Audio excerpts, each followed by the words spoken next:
Welcome to the Pinning Combination Podcast, College Edition. I'm KJ Pilcher. Dick Briggs is in the middle. Wyatt Schultz on the far end. We're here to go over last weekend's and a little bit before last weekend's college wrestling results, and take a little bit of a look of the week ahead as well. And of course, I wonder if there's anything that went on Friday night that we could talk about. Do you think there's anything? I was on the road quite a bit. Yeah. It had been something. I heard there was like a super game or something this weekend. Yeah, that's right. Something, was there like... I think the Royals, the Kansas City Royals might have won. Okay. Yeah. Yeah, something to go... yeah. Oh, and then there was that. Then there was yeah, that's right. Top-ranked Iowa hosted number 2 Penn State. Turned out to be a doozy. It was a doozy. Because I was just telling somebody else, I said, I don't think there was a match in there where you could watch paint dry. I mean, every match was exciting. It didn't disappoint. Exactly. I will say this, though, and you guys were in the arena, but it seemed to me like there was a couple of matches where it was pretty quiet, or more quiet than it should have been. So we'll get into that, I'm sure. But and then that changed. But I mean, 14,900 fans. I know they're looking to try to hit that 15,000 mark, but I tell you what, it was loud. A few moments during the meet, probably one of the loudest moments I think we ever. Even right at the beginning, the guy I was sitting next to, I said, I think we should have brought earplugs because, I mean, right away with Spencer, my ears were ringing. It's interesting because I actually did have earbuds that I put in, and I looked goofy because the cord was just dangling out, but that's the only thing I had to kind of muffle it a little bit because it did get pretty loud. But, you know, Iowa comes away with a 19-17 victory over Penn State. Is that a little bit of a monkey off the Hawkeyes' back, getting that dual win? First time they've beaten Penn State since 2015? I think so. I mean, it was obviously expected, but then with the change of events at 33, then all of a sudden it wasn't expected, or now we got to earn it. Mm-hmm. We got to work a little harder to earn it, I guess. And so that changed. At least that's probably in the minds of everyone up in the stands. And I don't know what the team and coaches were thinking, but that's So yeah, definitely, I think it's a big feather. And I'll be honest. I mean, I'm not going to sit here and act like, oh, I knew I was going to win the whole time and that kind of stuff like some people have. But I thought after the events at 133 and then when Vincenzo Joseph won at 165, I thought I tweeted out their margin of error was nil. It was razor thin. And I wasn't so sure that was a meet they were going to win.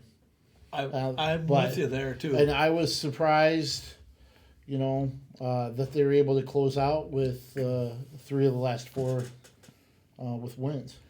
Well, and you're exactly right. I'm gonna lead it up to that. Spencer went out and did his job, except that at the end of the first period, with about 25 seconds left or whatever, he chose to just ride out the time and not really go for the fall. And which surprised me a little bit because, I mean, obviously they were thinking team points and probably wanted the pin there.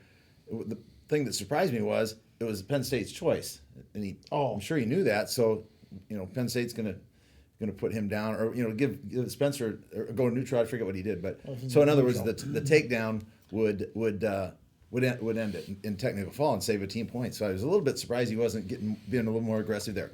But technical fall, you can't fault that too much. Right. So very good.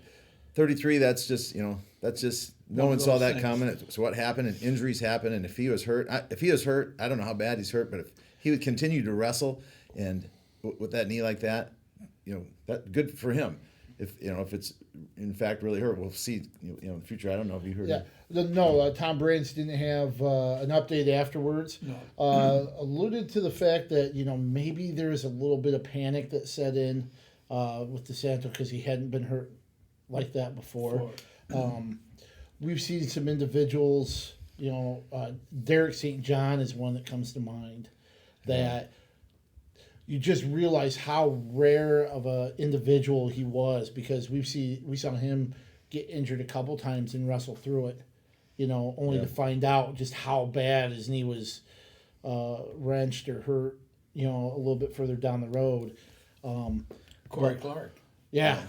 Corey Clark as well. I feel a little bit bad for DeSantos if, in fact, it's really damaged bad. Mm-hmm. Because if that's the case, he kind of tried to muscle through it, Right. wasn't able to, and then we'll see. Yeah, you hope that decision originally to stay out there didn't make it go worse. from bad to worse. Yeah, that's true. Yeah. So anyway, 33. Then at 41 and 49, I thought the Hawks had an opportunity to be aggressive and work for bonus points in both those matches. So through the first 5 matches, I think there's a little bit of disappointment in all 4 or all 5 of those. Is that right? The first 4 matches. First 4. So, the crowd was pretty uneasy. They're kind of quiet as compared to what they should be, and eventually they were. But so that was kind of frightening from that perspective. Then and then we go out and lose. A tough match, 1 versus 2. Those are great wrestlers. That could have gone either way. Probably at Marinelli and with Young, yeah. But then also with Marinelli and Joseph, that's one that could have gone either way, and you can't really fault that. It's just you're playing upper body, with that game. And they both like that. Yeah. I think they both love that upper body. You can lose that game. And Marinelli's been successful against Joseph in that position, but if my memory is correct, the dual meet when he hit that against Joseph to win 2 years ago, I think it was, out at Penn State. That was late in the match. I was just going to say, a little later in the match when fatigue may be a factor. And I'm pretty sure the Big Ten Finals last year, when he hit something similar, it was late in the match. And I could be wrong. I thought Tom Brands alluded to it in the press conference as well.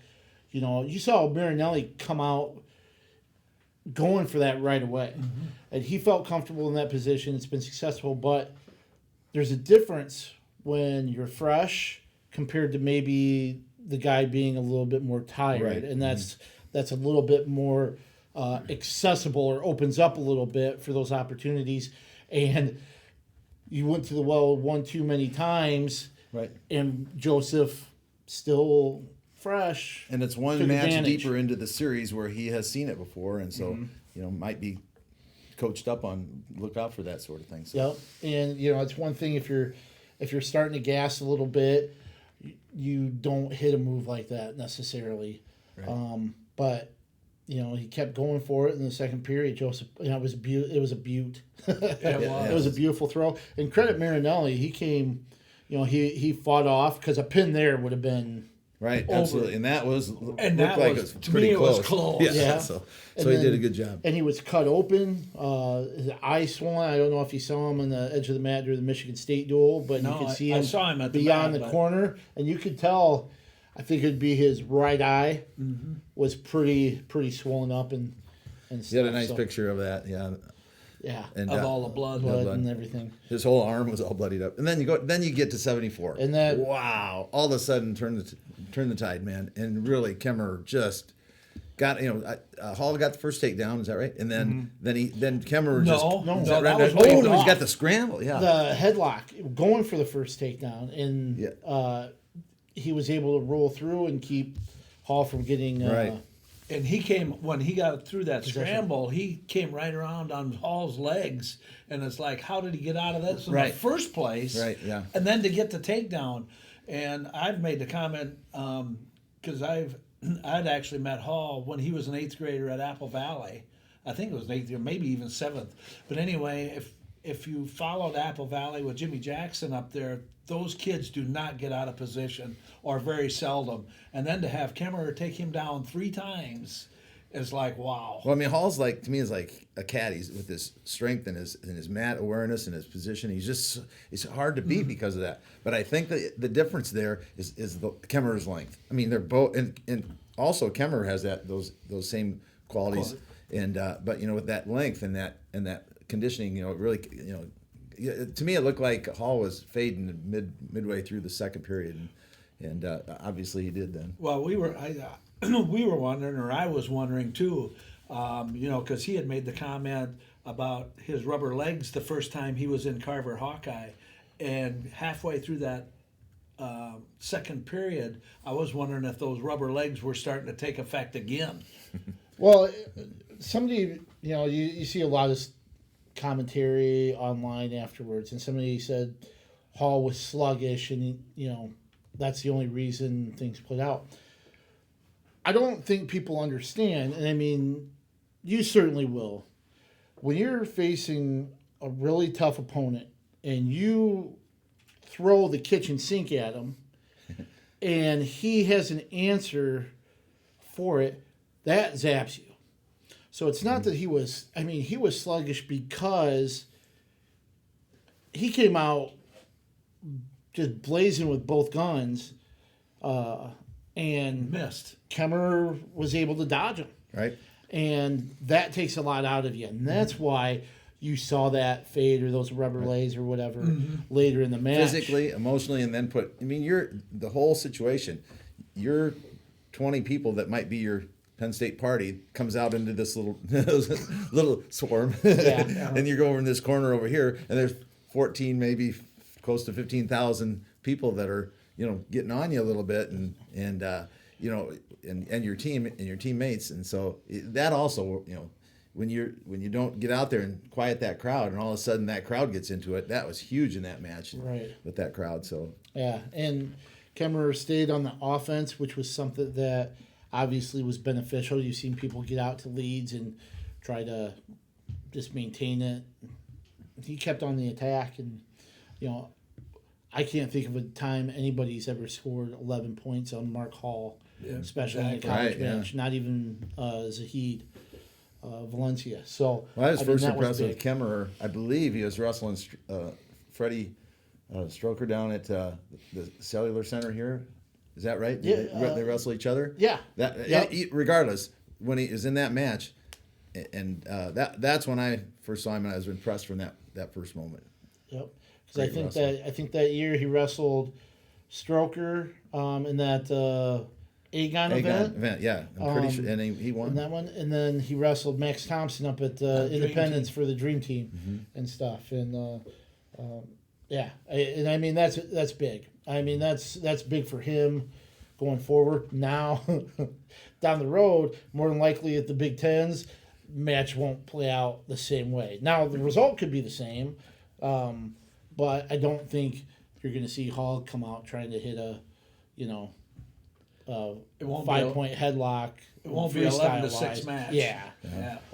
But that certainly was fun. And then just when I would kind of, hey, we're right back in it, a toss-up match that a lot of people thought Iowa would be favored in.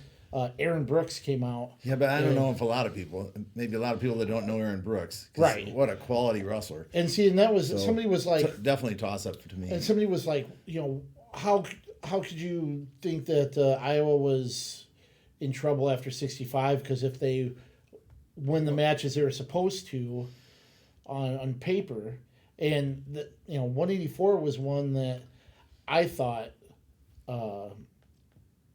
Could go Iowa's way, or could go Penn State's way. Penn State, and it did. So I guess what I'm doing is I'm saying I wasn't one of the ones that thought Iowa was favored in that one. Just a lot of people assume that. From what I've seen with Assad, at least in that match, and he has pretty much a straight-on attack, and he's got to learn to get in and get corners and change angles and create opportunities for himself there. At least with Brooks, everything was straight on, and he had really no. I didn't think any real valid shots or close to even scoring. We saw a little bit of that with Michigan State too. Exactly. Yeah, I didn't get to see that as working, but Yep. yeah. But, And I did see that one, and so kind of the same. But and then finish the meet out 97 Warner. Wow, I mean he did a good job. That's Yeah, but Warner seems to wrestle like we said up here with those good guys and up here with those never seems to separate it. But this is one you're not going to separate. Those I mean obviously a great wrestler with Rashid, but it showed a lot of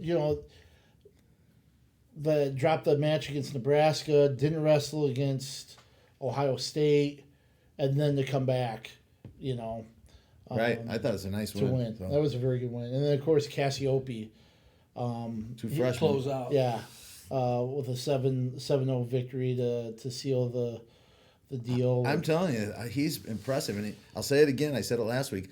He's done such a great job of setting it up, lowering his elevation, and snatching that single, and his first without scramble touching a knee was unreal. Yeah, just because he could have ended up on his. I thought he was going to end up on his back and get pinned, and there goes the duel. Yeah. Even well, that was that treetop position. yeah, right. Yeah, in that first period. He had his leg up, and it almost did get taken down. Was that towards the end of it? And he had the whizzer on, and he faced up, and I mean, talk about power, and strength. Jeez, who can do that?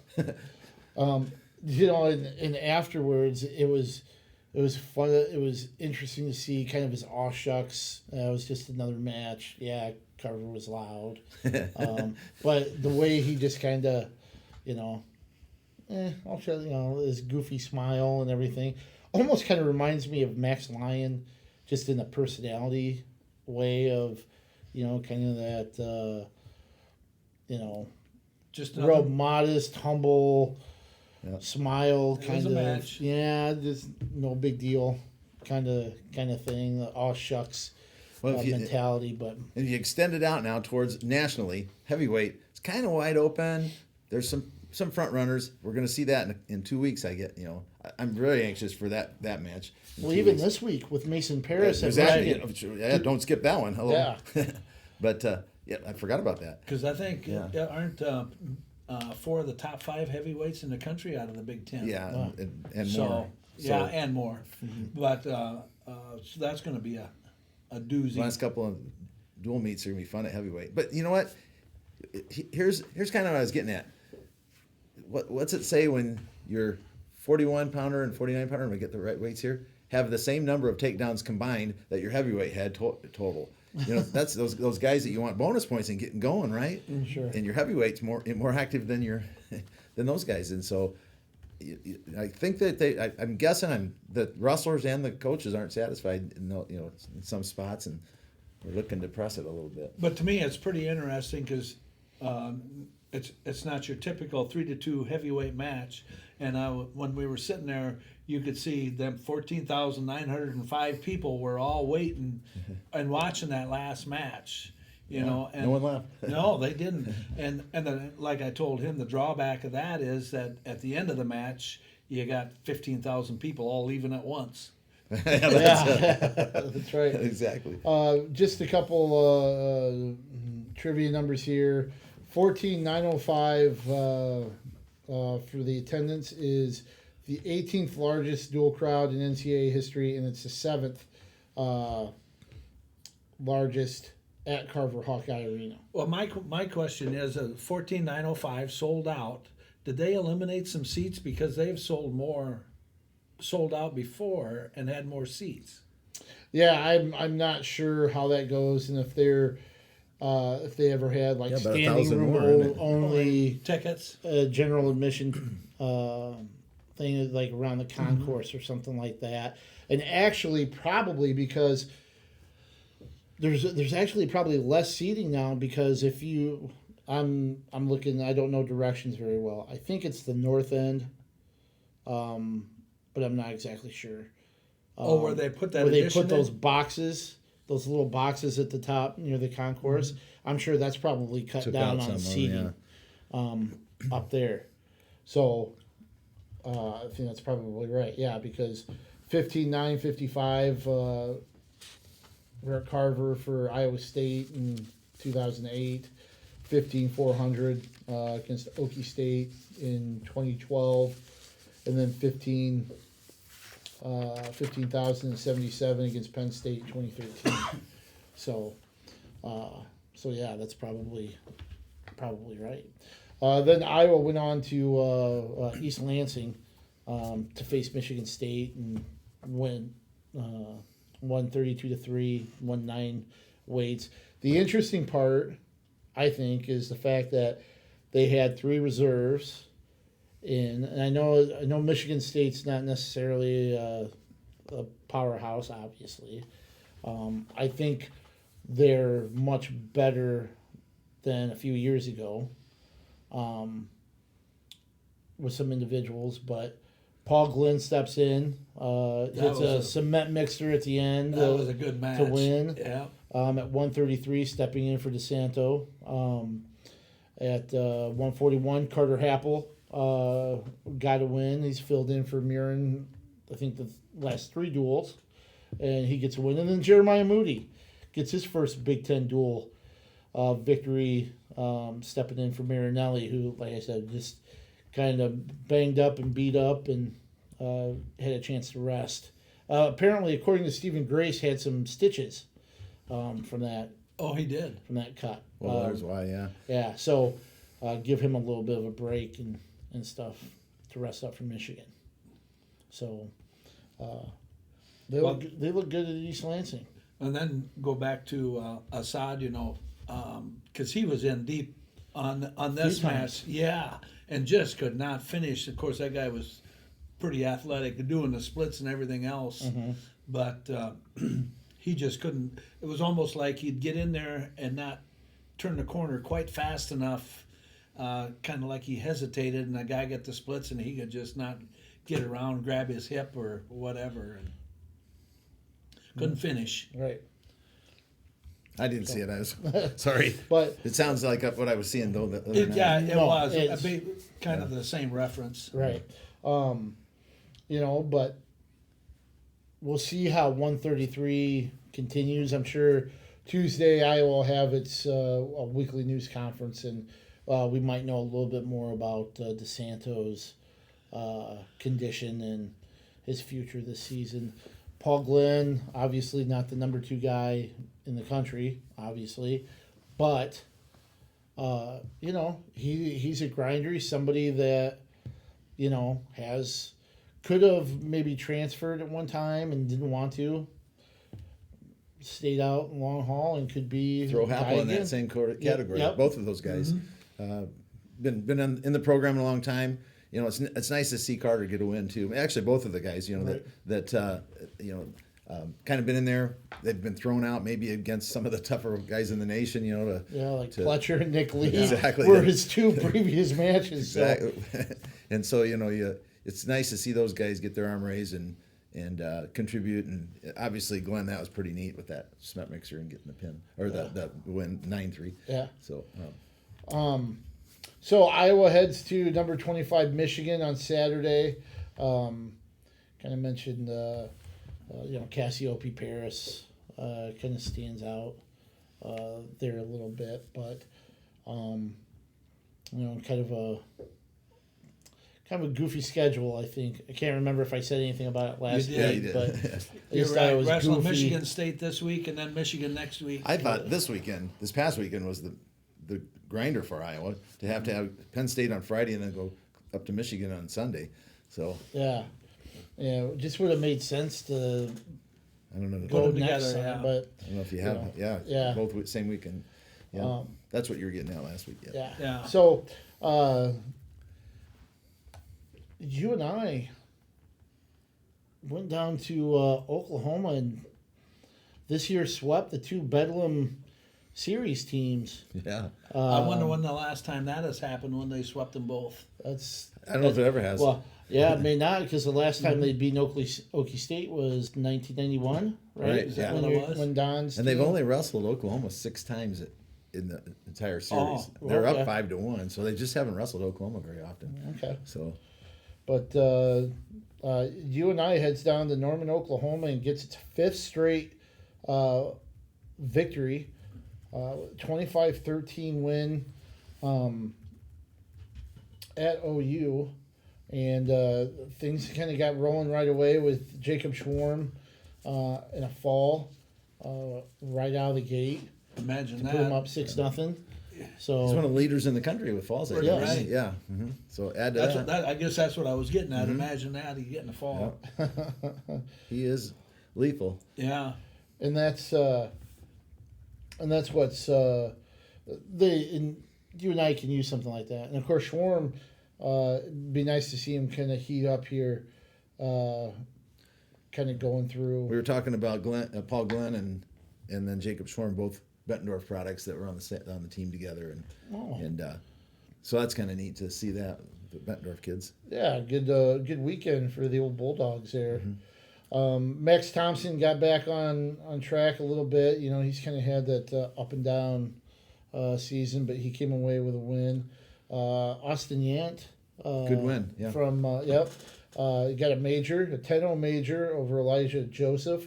And then again, you got your two hammers there with Steyert and Lujan. Yeah, with Yant and Steyert back-to-back wins by Waverly Shell Rockets. Oh, wow. Yeah. Didn't put two and two got together. the Iowa. There. And then Carter Isley finished it off with a pin. To me, the more impressive, or maybe the most impressive in that whole meet was maybe a loss for you and I at 141. I don't know if you noticed that. Blockus went into sudden victory with honestly one of my favorite wrestlers in college right now, because he's so lethal and he throws an inside trip from anywhere. At the Nationals last year, I loved looking for him. Didn't want to miss any of his matches. Yeah, and actually, so good job, Blockus. And actually, it was tiebreaker 1. So they had gone into the 30-second tiebreaker. Yep. Must have got turned or something. And Blockus with an escape. Oh, yeah, Then Demas with the 6-point move. And yeah. then, I'm sure it was that inside trip. He's so lethal with that. Yep. And then a takedown and escape in the second 30-second period. So you don't usually see a 6-point tiebreaker victory in tiebreakers. Nope.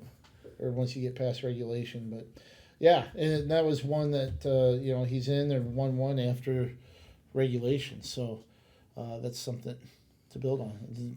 So, yeah, good that observation kind of stuck there, out to because me. I just kind of glanced over it. So that's big. That's big. I think you and I are still trying to figure things out at 157 and 197. Hopefully an injury at 97 comes back. Yeah, it's healed and he gets to get on the mat with Hochschlag. But you've had a few guys in there. Isaiah Patton, who's up about two or weights. maybe even 3 weights.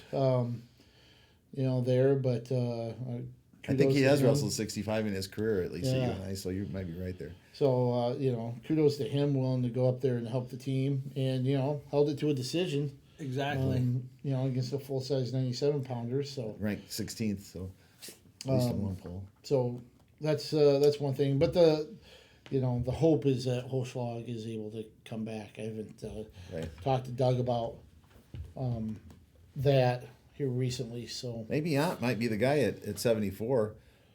He's had a couple of nice wins lately. Or is it 70? Yeah, 65. Or 65. I mean, sorry. And then so Steyert at 74, obviously. But so he might be the guy there. We'll see. yeah. So you and I has a little bit of a break between now and February 14th. Be the Friday after this one, where they host West Virginia, and then head to Ames on the 16th to face Iowa State. So a little bit of a break before another big weekend for them. And that Iowa State UNI duel promises to be a good one. I've been looking forward to that all year. And speaking of Iowa State, this last weekend, boy, I was looking at this, and they have been road warriors Brutal. Yeah. in the month of January. They actually went 4-0 in Big 12 duels. I'm going to make sure to specify Big 12 duels, because they did lose a couple times in Arizona for the Sun Devil duels, and their one loss was at home in the Big 12 to So Oklahoma 4-0 State. on the road. Yep, 4-0 on the road. Okay.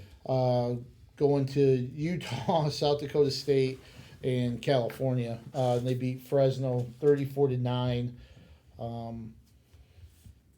this last Friday. And It was good to see Deegan back in the lineup. that's right. Jared Deegan.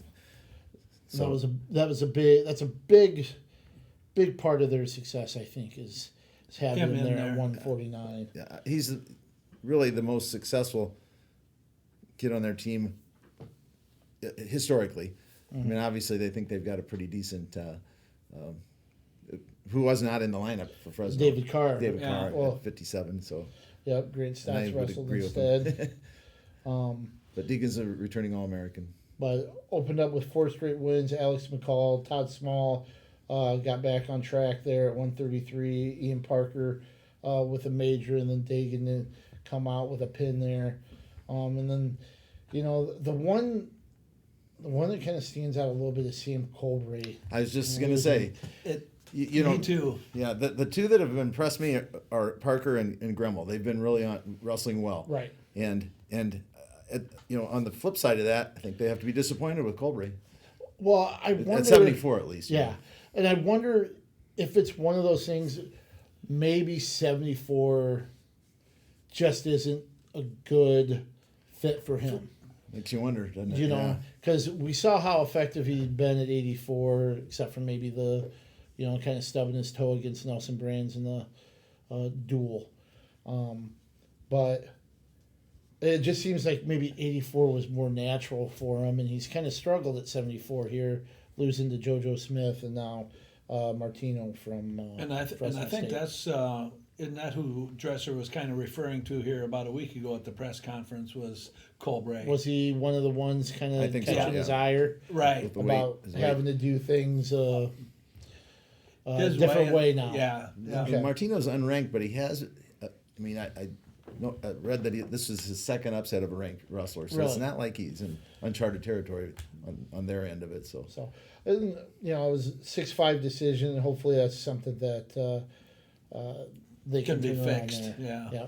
So, and Marcus Coleman with a win there as well. But yeah, I think you really hit it on the head. In addition to kind of how Parker had done, Gannon Gremmel really has wrestled well. Really the last month and a half. since the beginning Yeah. of January, for sure. I mean, that winning the scuffle, and he's And it's wrestled well. And it's not like he's wrestling or winning 2-0 either. He's He been put up scoring- 21 points. Right, he's been scoring some points, Yeah. is what I Yeah. was getting at. Because his last one, I forget who he wrestled.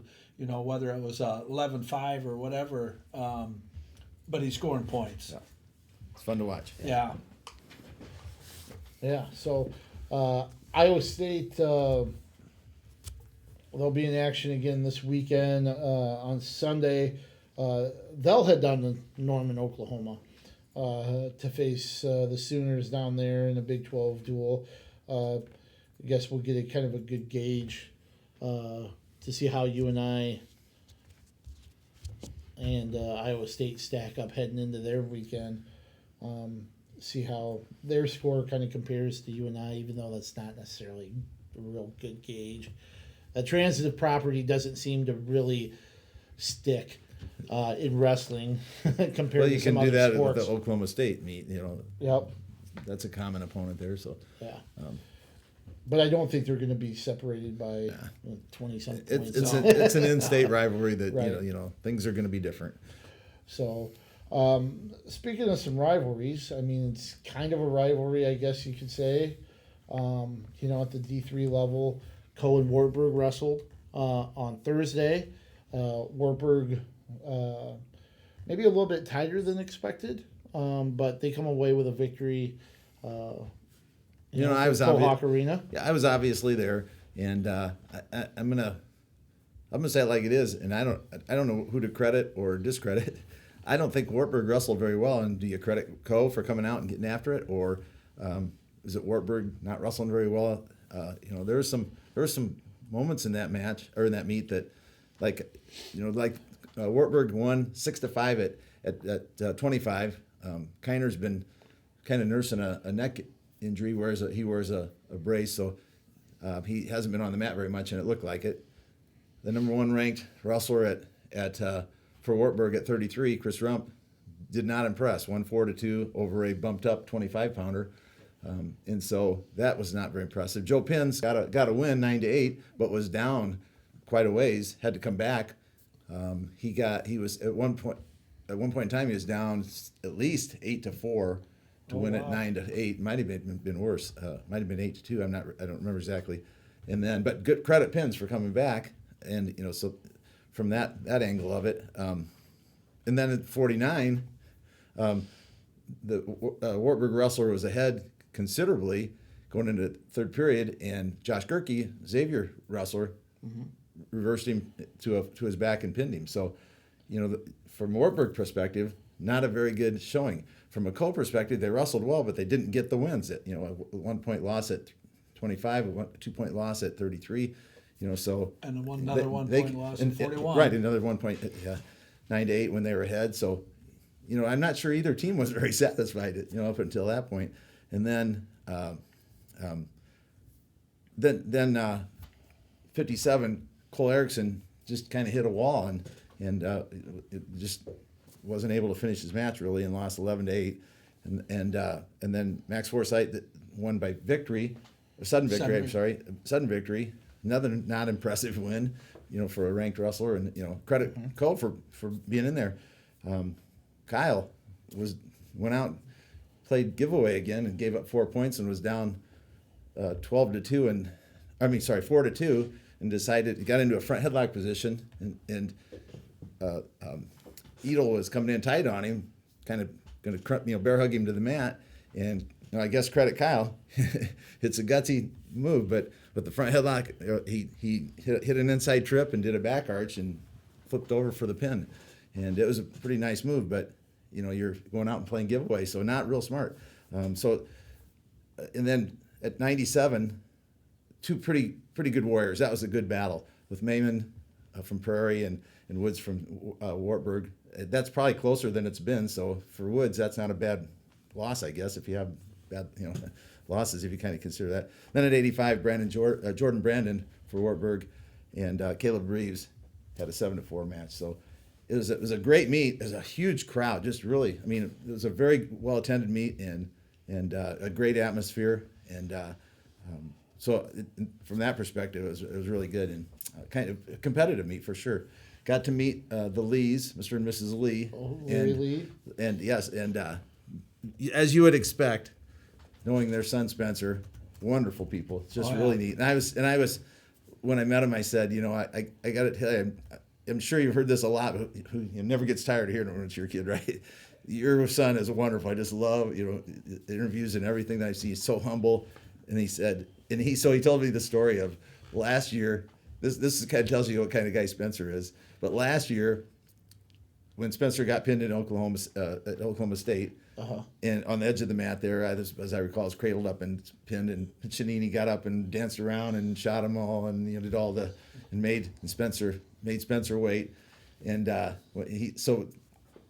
Lee Larry said, and this is kind of out of character, it seemed like for him to say this, but he said to Spencer at Nationals when they were also, he says, you have my permission, or you have permission to get up and celebrate a little. and this is the kind of guy that Spencer is. He says, "No, Dad, I would never do that." See? But he had told me that story. You heard that too, yeah. Yeah, that's awesome. I think it's neat. That's awesome. So. One thing too, one of the surprises for I don't know if it's a surprise, but somebody that seems to be thriving there a little bit. Tristan Westfall Edwards. He wrestled at Washington, Iowa, but he stepped in at 174 and has done pretty well. I skipped that way, but that actually is an improvement. Those two had wrestled before. It was a 3-2 decision for Westfall. Earlier in the year, it was a 12-6 decision. Really? So that's actually for Kalo, that was a bit of an improvement for him, but nevertheless still a loss. So, yeah, but Westfall's done well. Yes, he has. Stepping in, and that was somebody I wasn't sure. I guess kind of caught me by surprise. Wasn't on my radar when it came to Co's lineup, but he stepped in and has done well this season. So I had forgotten that he was from Washington, Iowa. Yeah. Yep. So now what's next for Augsburg? I've heard there's a This meet Thursday? coming Thursday, something. I actually know the individual that I actually had lunch at the end of last week with the individual that made the belt. Oh, is that right? Battle of the Bergs belt. So he has a brother-in-law. He does some leather works. Chuck Kavanaugh. From Here Which I in town. think Oh, this is right maybe here. the 8th or 9th year of the belt, Yeah. if I remember right, somewhere in that vicinity. And Augsburg has never owned the belt, or Really? never. Yeah, go figure. They were national champs in the duels last year. They were national champs individually last year, but their one loss. or was in the Battle of the Bergs. And that, I'm going to tell you, as exciting as that meet was Friday, the Battle of the Bergs last year was. I mean, of course, I had something personal in it, so for me, but I it watched was that as well. exciting It as was a could great be. duel. Oh my gosh! And so, if you have an opportunity to attend, get a ticket early because it'll be sold out, I'm sure. And then also, if you can watch it online as well. So I mean, it's so exciting, geez. But I don't know. I haven't heard. Usually they do a high school meet? Yeah, I don't know if I was just checking the Northeast Iowa Conference website, and they don't have a wrestling duel scheduled for the For that? 6th. None at all, Okay. which surprises me, even though kind of not, since most of that conference is a Class 2A school. But Oh, sure. Waverly just must not have picked anything up yet. Well, Waverly But wrestles they- a Minnesota school that usually comes down. Okay. So like And Apple Valley's way down, so Yeah. it was Scott Scott West. Scott West, yeah, 2 years ago. And then I think they're supposed to reciprocate last year, but the weather didn't allow Ruined that. Waverly to travel. Yeah. So, yeah, according to the NEIC website, nothing. But this time it's at Waverly, Thursday at 7:00. Mm-hmm. So, Should be a good one. Yeah. Be a fun one. Some other D2 and D3 information. Upper Iowa had a meet with Augustana, South Dakota, which is the D2 Augustana, and they lost 19-12. And then, but they did have wins at 49 with Chase Lunsman, 84 Dalton Hahn, 97 Nick Baumler, and their heavyweight Tristan Westerlin. Well, 33 because I was watching that too. I had a full day of wrestling yesterday, and then Donna Schmidt gave up a takedown with about 1 second left really to lose that duel or that match, and tough one. yeah, that was a brick thrower too. But To see if the time was. yeah, and he was still awarded. So that was a great match. Yeah. There was a lot of good matches in there. The close matches. They just couldn't quite finish some of them. Then Cornell went to the Pete Wilson Invitational. Man, is that a loaded tournament? That's tough. Wheaton. Oh, Wheaton, Illinois, right? Yeah, and they were 21st out of 34, and they did have one placer, Nick Jarvis, former City High Prep, was 7th. Luther, number 19, Luther wrestled number 11, Lacrosse, Wisconsin Lacrosse, and this is a rematch from the national duels, where Luther beat Lacrosse, as I recall. Was it 18-18 and it was criteria, or it was 19-18, one or the other? And this one was a different story. Lacrosse came for revenge, and they beat him 33-8. And then Loris was off. At least their varsity. They hosted their Loris Open. Holy cow, was a tough tournament with UNI. Not the UNI varsity, but their UNI underclassmen and such, and also Wisconsin and a lot of junior colleges that have very good wrestlers. So there's very few look like Division III kids that were in the finals even. Really. So. And speaking of Cornell, the Co-Cornell Series will take place this Friday at small multi-sport arena in Mount Vernon. Of course, part of the Bremner Cup, Cup series, between the two schools. Co has won the last two after Cornell snapped a really long streak in 2017. last meeting in Mount Vernon, Co won 32-6. So last year it was 32-15 at Co. So that series will be this Friday. I'll be there Good. as well. So If you don't know, Baron Bremner was a former wrestling coach and athletic director at Co. and was also the same at Cornell Yep. throughout his career. And so he's obviously had great ties, and everyone loved him at both schools. He's a wonderful man. And so it's a neat, wonderful tribute. And I'm glad they were able to do that while Baron was still alive and continue it as well. So. Yep. So we'll see that if you're in Mount Vernon, jump out there, and we'll touch on it more next week, obviously, because Wartburg's got the Battle of the Bergs. But what's looming the week after, showdown with Loris on Man, yeah, February you can't look 14th. past next week with Battle of No. Bergs, but man, is that Loris Wartburg going to be? I mean, that's the one we said about said that in our very first broadcast this year. So it's going to be a doozy. Yep, and the only reason why I bring it up is because I was asked about it Friday at the Iowa Penn State meet with this Loris duel coming up.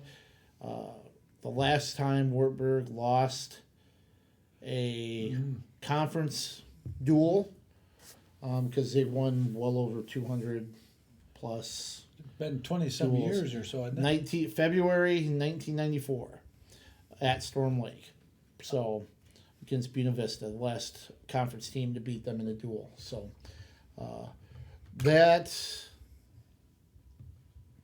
we'll see. Loris was picked number one as the in the our preseason conference. poll in the conference. So we'll see if that dual streak will extend to next season, or if Loris can Get your best tickets up early to for it. that one too. Yeah, But It's gonna be a 2 sold weeks. out. 2 weeks. Yeah, on a Friday. February 14th. Yep. Yeah, a couple weeks. Yeah. So the end of next week. Yeah. Actually. So we'll talk about that more Yeah. next week. Maybe we'll break it down weight by weight. What if we did that? Yeah, We can don't. do that. We've I done might that have for. to remain neutral on that one. You guys Oh, get me in we'll- trouble. We'll, no, You we'll- guys can do that. We'll let you chime in after, but let's. The Yeah. two of us will break that down weight by weight, since we've done it for the bigger schools. Let's do it for the D3 guys for this one. Since both of them are Iowa schools, and Be basically the conference championship. So so. The one other thing I want to mention too, and remind everybody that the NCAA Division III championships are in Cedar Rapids this year. Obviously, should have a very strong representation of from the Iowa schools, from even Iowa preps that are wrestling for out-of-state schools. I think you really should try to make it to Cedar Rapids during March 13th and 14th to come down and see some great wrestling. One, it's great wrestling. That first and foremost. The competition level would blow you away just at the D3 level. Second of all, there are going to be a lot of familiar faces and a lot of familiar names, whether it's wrestlers here for in-state programs, or wrestlers and even coaches from out-of-state programs that a lot of people will recognize and will come down here and do very well. So, Well, in Cedar Rapids alone, I can think of 3 schools. Briggs from Jefferson, you got Mayman from Prairie, and you've got Kennedy represented. Hopefully, And Saracen. right? Saracen. You got to qualify, but those Right. 3 should Knock have an on wood. opportunity to qualify. and actually, I don't know about you, KJ, but the Division III tournament, as far as college tournaments go, is probably one of my favorite. I enjoy that, and I also enjoy the NAIA national tournament as well. But for small college tournaments, that's You see some incredibly good it's wrestling. a great. I really enjoy that. yep.